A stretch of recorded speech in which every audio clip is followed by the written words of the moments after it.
I really wanted to go to London because I heard that all of the theater there was absolutely amazing and I had to see it.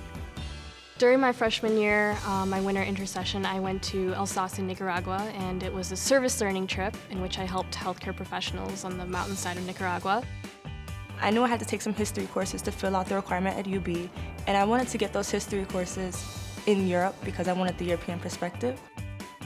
The group was around 15 students, and actually one of the classics professors led the trip.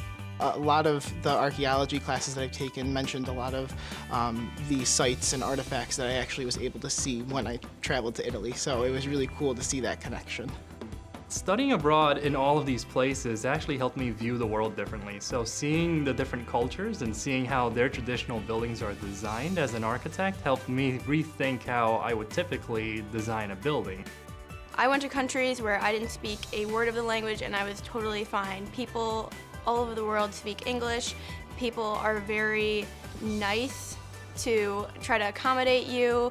I got to meet other international students. I got to meet people from not just the Netherlands, but from South Africa and from Eritrea. I was open to all these cultures here, and I decided to actually step out and befriend those people. My favorite moment was when we went to Trafalgar Square. And there's a giant fountain and the statue, and it was just absolutely gorgeous. I went volcano boarding, which was something that you don't really get to do in the United States. That's an experience that I'd always remember. My study abroad experience completely changed my academic career.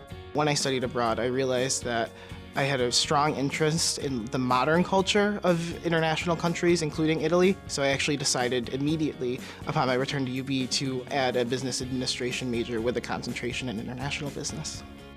Studying abroad as an architecture student actually helped me finish my education faster. And so rather than taking 6 years to do a 4-year bachelor's and a 2 years master's program, I was able to do it in 5 years total. Some people think that as a pre-med student, it's impossible to study abroad, but actually if you do the research, there are short-term programs, there are long-term programs, and depending on what courses you're taking and when you have time, you can fit study abroad programs in and graduate on time. That's one of my favorite things about the SUNY system is that there are just so many trips that you can actually go on. There's hundreds of programs to pick from, and you don't have to worry about being limited to UB's options. Coming from a background with not much money in my family, I thought that would deter me from studying abroad. But with the scholarships that came in and with the loans that are available, it allows you to study abroad. It allows you to go out and experience the world before you enter the real working environment. I know I'm going to go to Australia and back to London and India and all of those places, and I'm very excited because without study abroad, it wouldn't have opened my eyes to see the beauty in the other parts of the world.